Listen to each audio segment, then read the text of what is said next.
মুহাম্মদ সাল্লাল্লাহু আলাইহি নাতি তার গায়ে যদি আঘাত দেই কিয়ামতের দিন হয়তো জাহান্নামের মধ্যে চলে যেতে হবে। কারণ সাল্লাল্লাহু আলাইহি সাল্লাম বলেছেন জান্নাতের দুজন যুবক এর মধ্যে দুজন সন্তান হবে, একটা হাসান দুই নাম্বার হবে হুসাইন। জোরে বলি সুবহানাল্লাহ। এই সিরাত এবং সিরাতে হুসাইন রাদিয়াল্লাহু তাআলা কেউ যখন সাহস পাচ্ছিল না ওই দুজন এসে বলল হুসাইন রাদিয়াল্লাহু তাআলা শহীদ করে দিল। কেউ দিকে তার কান্না আলাদা করে দেওয়া হলো, শুধু আলাদা করে দেওয়া হলো না, মাথা করতে তার এই মাথার ভুল মধ্যে চাকু ঢুকায়া ইসদের কাছে নিয়ে চলে যাওয়া হলো না। কিন্তু কোন বিষয় করে আয়া ধরে দিনের রাস্তা এত দূরত্বে পাই নয় সময়ে দূরত্বে তাকে যেমন তার কিন্তু নিয়ে যাওয়া হলো। নিয়ে যাওয়ার পরে ইয়াজিদ কইলে একটু আফসোস করলো, বললো তোমাদের তো মারতে বলে নাই, তার মধ্যে বলেছি তোমাদেরকে হত্যা করতে তো বলি নাই, গ্রেফতার করতে বলেছি। বর্তমান অবস্থাও কিন্তু বাংলাদেশের তাই মুসলমান মনে রাখবে আজকে বাংলাদেশের যদি ঢাকা ইউনিভার্সিটির ছাত্রগুলো শেষ হয়ে যায়, জগন্নাথ বিশ্ববিদ্যালয়ের ছাত্রগুলো শেষ শুরু হয়ে যায়, মনে রাখবে এই বাংলাদেশের থাকবে না মুসলমান। মনে রাখবে হুসাইন রাদিয়াল্লাহু তাআলা সে মদিনার মানুষ যখন হুসাইন রাদিয়াল্লাহু শাহাদাতের কথা যখন শুনলেন, তারপরে তাদেরকে এসিড দমন করার জন্য যখন সৈন্য পাঠালেন ইমাম তাইমিয়া রাহিমাহুল্লাহ বলেন আর সেই সময় এসিদের সৈন্যরা সেই মক্কার প্রতিষ্ঠিত সাহাবীদেরকে, মদিনার পবিত্র সাহাবীদেরকে শত শত সাহাবীদেরকে ইয়াজিদ হত্যা করেছে। শুধু তাই নয়, তার সৈন্যগুলো ওই পবিত্র মহিলা যারা ছিল তাদেরকে ধর্ষণ করেছে। শুধু তাই নয়, ইমাম তাইমিয়া রাহিমাহুল্লাহ বলেন প্রায় 1000 জন সন্তান হয়েছে। কিন্তু কতগুলো ধর্ষণের শিকার হয়ে 1000 জন সন্তান জন্মগ্রহণ করে পবিত্র মহিলাদের মদিনার মসজিদে 3 দিন থেকে 7 দিন কোনো আযান হয় নাই, নামাজ পড়তে দেয় না ইয়াজিদের সৈন্যরা। আজকে অবস্থা তাই না? কালকে আগামী দেখলাম জানাজা করছে না হুজুর, আমার দেশের ধর্মগুলো তাকে টেনে নিয়ে চলে যাচ্ছে ইমাম। জানাজা অবস্থায় বুঝতে হবে এরকম মুসলমান হতে পারে। সবাই হাজির সেই সময় ইয়াজিদ কাবা শরীফ লুণ্ঠন করেছিল। কাবা শরীফের মধ্যে যত রকম স্বর্ণ অলংকার সব কিছু তরকারি সময় রাখা হতো। ইয়াজিদের 3 বছর 7 মাস ক্ষমতায় ছিল। এই 3 বছর 7 মাস এসে মুসলমানদের এত পরিমাণ ক্ষতি করেছে, কাফের ঘোষণা ক্ষতি করে নাই। সে ইয়াজিদকে দেখে আমাদের দেশের কিছু হুজুররা বলে তার অনেক ছিল, সে কঠোর নামাজ দাঁড়িয়ে করতো, মানে তাহাজ্জুদের নামাজ 5 ওয়াক্ত নামাজ, সে জুমার নামাজ পড়াইতো, রাত্রে এসে মসজিদের মধ্যে বসে পড়তো। এত শয়তান শাসক ছিল, মুসলমান যারা তার বিরুদ্ধে গেছে তাকে হত্যা করেছে। সবাইকে আজকে বলতে চাই রক্তক্ষরণ হচ্ছিল যখন দেখছিলাম আমার বাংলাদেশে 2018 সালে যখন কোটা আন্দোলন হলো, সরকার মেনে নিল। যাই হোক, মেনে দেওয়ার পরে 2024 সালে এসে আবার কি হলো, আমার দেশের সর্বোচ্চ বিদ্যাপীঠ ঢাকা বিশ্ববিদ্যালয় 1920 সালে যা প্রতিষ্ঠিত, যার মাধ্যমে ঢাকা বিশ্ববিদ্যালয়ের 1972 সালে সর্বপ্রথম যখন পাকিস্তান হানাদার বাহিনী আমাদের দিকে যখন সর্বপ্রথম যখন ভাষার জন্য আন্দোলন হচ্ছিল, তখন সর্বপ্রথম ঢাকা বিশ্ববিদ্যালয়ের কয়েকজন ছাত্রের অভিজ্ঞতা সালাম করে তারা নিজের জীবনটা তাদের সামনে তুলে দিয়েছিলেন, তাদেরকে শহীদ করে দেওয়া হয়েছে। সবাই তো আজকে কোটা আন্দোলন এটা তো বুঝবেন, কোটাকে যে জানেন সাধারণ ভাবে বলি, যারা মেধাবী লেখাপড়া করছেন, যারা প্রাইমারি তখন চাকরি করবেন, 96% কোটা। কত পার্সেন্ট? 96% কোটা, 4% মাত্র, মানে 96 যদি প্রাইমারি দিয়ে হয় বিভিন্ন কোটায় হবে। এখন এটা রেজাল্ট ভালো থাকুক আর না থাকুক, এটা জানুক আর না জানুক, 4জন মাত্র মেধাবী চান্স পাবে। যদি আপনি কেটে যান, কেটে যারা নিয়োগ হয় 7% প্রশ্ন কোটা, মানে যারা নিয়োগ ছিল তাকে ছেড়ে দেওয়া পারে, বাইরের লোকটা পাবে। এখানে দুর্নীতি হওয়ার সুযোগ আপনারা নেই। এরকম চাকরি সব ক্ষেত্রে কোটা পদ্ধতি আজকে প্রায় ৫৭%, তাই মানে ৯৬%। বলুন তো আপনার ছেলেকে যে আপনি লক্ষ লক্ষ টাকা খরচ করে ঢাকা বিশ্ববিদ্যালয়ে পড়াচ্ছেন, ইসলামী কুষ্টিয়া বিশ্ববিদ্যালয়ে পড়াচ্ছেন, জামালপুর বিশ্ববিদ্যালয়ে পড়াচ্ছেন, রাজশাহী ইউনিভার্সিটি পড়াচ্ছেন, বলুন তো এই ছাত্ররা ফার্স্ট ক্লাস ফার্স্ট লেভেল পেয়ে সারা বিশ্বে চাকরি করতে পারবে যোগ্যতা নিয়ে? কথা বলেন না। না পারে পারবে। আমার দেশের ছাত্ররা তারা যখন দাবিটা প্রয়োগ করল তখন তাদের উপর নির্বিচারে বিচারানো হলো। এই পর্যন্ত প্রায় ৪০টার বেশি আমাদের ছাত্ররাই জীবন দিয়ে দিয়েছে, আপনাদের সরকার আপনি দিয়েছে। ভার্সিটির ছাত্ররা বলতেছে, দেখলাম মেধাবী ছাত্র যারা ঔষধ আবিষ্কার করতে পারে, যারা বড় বিজ্ঞানী, যারা অনেক কিছু আবিষ্কার করতে পারে মানুষের উন্নতির জন্য, মানুষের সহায়তার জন্য। সময় তাহাতে যাদেরকে যে ওষুধগুলো আপনি আমি খাই, এই বাংলাদেশের বিভিন্ন ছাত্র যারা সেখান থেকে লেখাপড়া করছে, ওই ওষুধগুলো যে আমরা খাচ্ছি তাদের তৈরি করা। আপনারা যারা আজকে ইঞ্জিনিয়ারের মাধ্যমে বিভিন্ন কিছু দেখছেন, আজকে বিল্ডিং করা দেখছেন, এগুলো কিন্তু তাদের তৈরি করা, সাধারণ মানুষ কিন্তু এগুলো পারে না। আজকে যে ১০ তলা ৫০ তলা বিল্ডিং এগুলো হচ্ছে, এগুলো কিন্তু ওদের থেকেই তৈরি হয়, তাদের উপর তৈরি করা হচ্ছিল। কালকে আমাদের জাতীয় জগন্নাথ বিশ্ববিদ্যালয়ের বিচারা করেছিলেন ১৯৭১ সালে পাকিস্তান আলাদা বাইরে এই বিশ্ববিদ্যালয়গুলোকে এদের হত্যাযজ্ঞ চালায়, বর্তমান চলে চালাচ্ছে। আমরা বাইরে যেতে পারছি না, আমাদের ছাত্রগুলোকে আমরা রক্ষা করতে পারছি না। কোন দেশে বসবাস করে, কোন দেশে বসবাস করতেছি মুসলমান? আজকে ছাত্ররা আপনারা নিজের অধিকার আদায়ের জন্য তারা বলছে কোটা পদ্ধতি চাকরি করার দরকার নেই, মাত্র 10% রাখে, 5% 10% রাখে, তারপরে মেধাবী ছেলেরা কিন্তু না দিয়ে তাদেরকে অকথ্যভাবে তাদেরকে হত্যা করে তাদেরকে হত্যা করা হচ্ছে। মুসলমান আজকে যদি ঢাকা বিশ্ববিদ্যালয় যদি এই বিভিন্ন বিশ্ববিদ্যালয়ের ছাত্রগুলো যদি আজকে হেরে যায়, এই বাংলাদেশ হেরে যাবে, এই বাংলাদেশ কোনটা বাংলাদেশ থাকবে না। সম্মানিত হাজির, আসুন আজকে আমাদের যে ভাইগুলোকে বলা হচ্ছে, গতকাল আমাদের কাগজ জেলাতে ৫ জনকে গুলি করা হয়েছে, তাদের মধ্যে একজনের খবর শুনেছি মারা গেছে। এটা তো আপনাদের সন্তান, হাই স্কুলের ছাত্ররা মারা যাচ্ছে।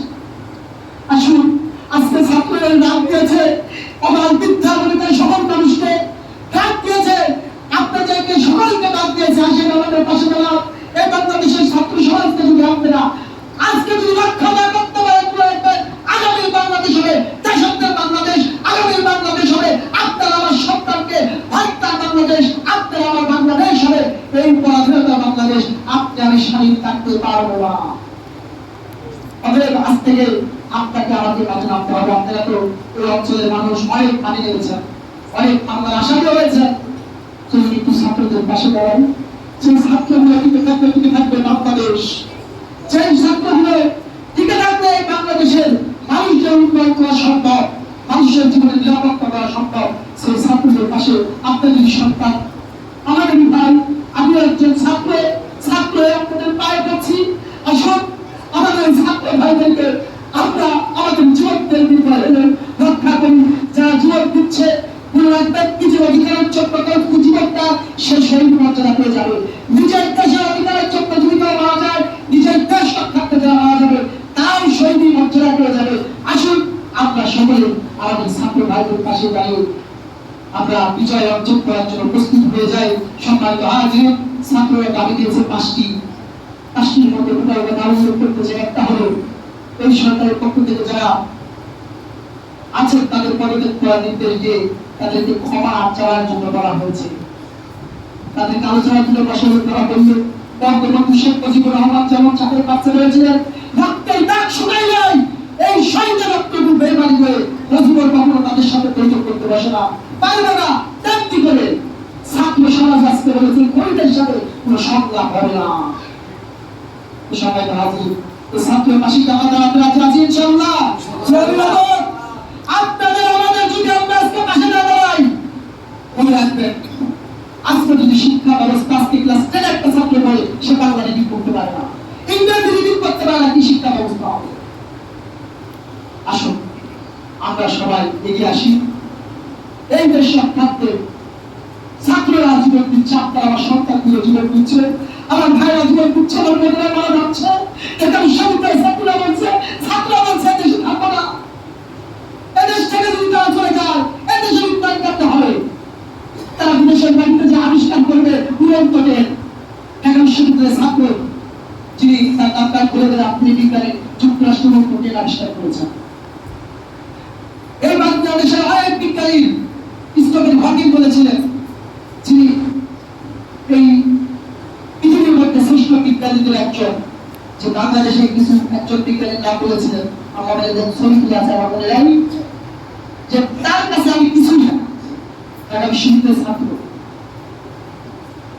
একজন বিজ্ঞানী ঢাকা বিশ্ববিদ্যালয়ে কৃষিতে লেখাপড়া করেছে, বাংলাদেশে আবিষ্কার করতে একবার ধান লাগাবে একই গাছ থেকে 5 বার হবে। সেই বিদ্যাপীঠ যদি তাদেরকে হত্যা করা হয়, তাদের যেগুলো হত্যা করা হচ্ছে, সবাই দাঁড়ালেন। এরপরে যদি পাশে আপনারা দাঁড়ায়, মনে রাখবেন আপনার আপনার সন্তানকে যে লেখাপড়া শিখাচ্ছেন, আজকে আমাদের তৃতীয় ভর্তি করে দিয়েছে, এসএসসিতে লেখাপড়া করছে, এরা ভবিষ্যতে যে কোনো গর্ব পাবে না, কোনো গর্ব হবে না, লেখাপড়া হয় ফাউ করা হবে। আসুন আমরা চেষ্টা করবো সকলে, আসুন আমরা মাঠে লেগে পড়ি, নিজের জীবনকে বাঁধে রেখে নিজের দেশকে রক্ষা করি, এই ছাত্র ভাইদের পাশে যে দাঁড়াই, যাতে করে আমরা আবার ওই ছাত্র সংগঠন যখন 1952 সালে তারা হার মানে না, 1956 সালে হার মানে নাই, 1962 সালে হার মানে নাই, 1966 সালে হার মানে নাই, 1969 সালে গণতন্ত্রে বাংলাদেশের ছাত্ররা হার মানে নাই, 1971 সালে বাংলাদেশের ছাত্র সমাজ হার মানে নাই, তারা বিজয় অর্জন করেছে। 2024 সালের মুসলমান এই ছাত্র সমাজ অবশ্যই তারা বিজয় অর্জন করতে সক্ষম হবে ইনশাআল্লাহ। আসলে আরেকজন থেকে জানিয়ে দিচ্ছি, আজকে ঘটনাটা দেখে যাবে আমার দেশের যারা সেনাবাহিনী আছে তাদের অনুরোধ করছি, দেশের শপথ নেন। আজকে আপনার সোনার ছেলেগুলো আপনাকে বিদায় হয়ে যাচ্ছে, এই বাংলাদেশের সর্বোচ্চ বিদ্যাপীঠের সন্তানগুলো যাচ্ছে, হারিয়ে যাচ্ছে, মারা যাচ্ছে, শেষ হয়ে যাচ্ছে। আপনারা যে সরকার শপথ নিয়েছেন, কোথায় শপথ নিয়েছেন, আজকে দেখা। আসুন জনগণের পাশে দাঁড়া, আমাদের ছাত্র ভাইদের পাশে দাঁড়িয়ে আমাদের ছাত্র অধিকারগুলো আপনারা সেনাবাহিনী যারা আছেন বিদেশের মাটিতে অত্যন্ত দেশ আপনারা স্বাধীন করতে পারছেন, আমার বাংলাদেশকে আমাদের ছাত্রদেরকে স্বাধীন করে দেন, তারা যেন মেধাচ্যতা পায়, তারা যেন চাকরি পায়। এই জন্য আহ্বান করছি বাংলাদেশ সেনাবাহিনীকে যে আসুন আপনারা আমাদের ছাত্রদের পাশে দাঁড়া, দেশ রক্ষার জন্য আমাদের ছেলেমেয়েদেরকে রক্ষা করুন, আমাদের ভাই বোনদের রক্ষা করুন, তাদের জীবন যদি রক্ষা না পায় আপনার মতন বসে থাকা সেনাবাহিনী বাংলাদেশের কোনো দরকার পাবে। সবাই রাজি, আসুন আমরা সকলে চেষ্টা করি আমাদের দেশকে এই মাতৃভূমি দেশটাকে সুন্দর করে সাজাই। ডক্টর মিজানুর রহমান আজহারি তিনি কয়েকদিন আগে স্টেটাস দিয়েছেন, শুধু কোটা সংস্কার নয়, বাংলাদেশ বলে নাই সংস্কারের দরকার। একজন পিএম যদি 400 কোটি টাকার মানুষ হয়, আপনারা মাত্র 4 থেকে আনতে বেশি হবেন, চুরি করবেন, আমরা ঋণ পরিশোধ করতে হবে। একটা জাল দাম দেবো 60 টাকা, চাউল 40 টাকা, একটা পেঁয়াজ 120 টাকা। এখন আপনারা হলে একটা যে আলু খরচ করতে উৎপাদন করতে মাত্র 12 টাকা খরচ হয়, বাংলাদেশে 1 কেজি আলু উৎপাদন করতে মাত্র 12 টাকা খরচ হয়। কেন তো না হবে, কেন আমরা 70 টাকা দিয়ে আলু খাবো? সবাই তো হাজির, আসুন আল্লাহ রাব্বুল আলামিন আমাদের সহযোগিতা যেন আমাদের ছাত্রদের পাশে দাঁড়িয়ে তাদের পক্ষ নিয়ে আন্দোলন করে তারা যে দাবি, এই দাবিটা যেন এই বাংলাদেশে বাস্তবায়ন হলে আশা করি প্রধান বিকাশ ঘটবে। কোনো ডাক্তার, কোনো ছাত্র, কোনো ছোট বাচ্চা সুন্নতে ঠাট্টা করতে গিয়ে তাকে আর মেরে ফেলবে না। কোনো ডাক্তার কোনো মানুষকে অপারেশন করতে যে টিউমার অপারেশন করতে যায় মৃত্যু করে ফেলবে না। আজকে কোটায় নিয়োগ প্রাপ্ত হয়ে আজকে তারা ডাক্তারি করে, ওষুধে আমাদের কাজ করে, কথা বলে টাকা এই বছরে কাশের ওষুধ কাজ করতেছে না ভালো হবে, কি মনে করেছে? বিভিন্ন কাশের ওষুধগুলো কাজ করতেছে না, কেন জানে? এই যে অন্য কাজ যেগুলো ঢুকছে, এরা ওষুধ যখন তৈরি করবে ওষুধে কাজ করবে না, আপনার আমার জীবন আপনার অধিকার।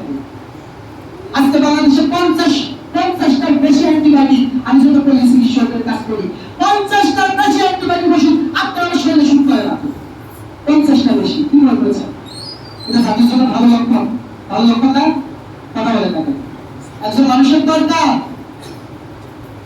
মারা যাচ্ছে, যেটা মেডিসিন ইনজেকশন যদি দেওয়া হয় সে বেঁচে যাবে, সেই পিছনের মতো ভেজা কি বলছে না। এগুলো ঠিক করতে হলে আমাদের ছাত্র ভাইদের পাশে দাঁড়াতে হবে। এগুলো ঠিক করতে হলে আজকে ঢাকা ইউনিভার্সিটি, আজকে জগন্নাথ বিশ্ববিদ্যালয়, রাজশাহী ইউনিভার্সিটি, বাংলাদেশের 40টা পাবলিক বিশ্ববিদ্যালয় তাদের সাথে আমাদের দাঁড়াইতে হবে উদাহরণ হিসাবে। আসুন সকলে দাঁড়াবেন, আমি আশা রাখি ইনশাআল্লাহ। এবং ছাত্র ভাই যারা আছো প্রতিদিন যারা যোগ্য হচ্ছে, তোমার যা এসএসসি করতেছো, ইন্টার করতেছো, তোমাদের যোগ্যই আরো বেশি করে এগুলো করা হচ্ছে যাতে তোমরা ভবিষ্যতে গিয়ে তোমরা দিল্লিলায় তোমাদের মেধা ভিত্তিক তোমরা নিয়োগ পাও এবং বাংলাদেশকে উন্নতিশীল করে নিয়ে যাও। আমরা আমি আমাদের সকলকে ওই চাকরির ক্রান্তি লগে দিয়ে দিই। আল্লাহ বক্তব্য দিলেন না, ওখানে কথা বললেন।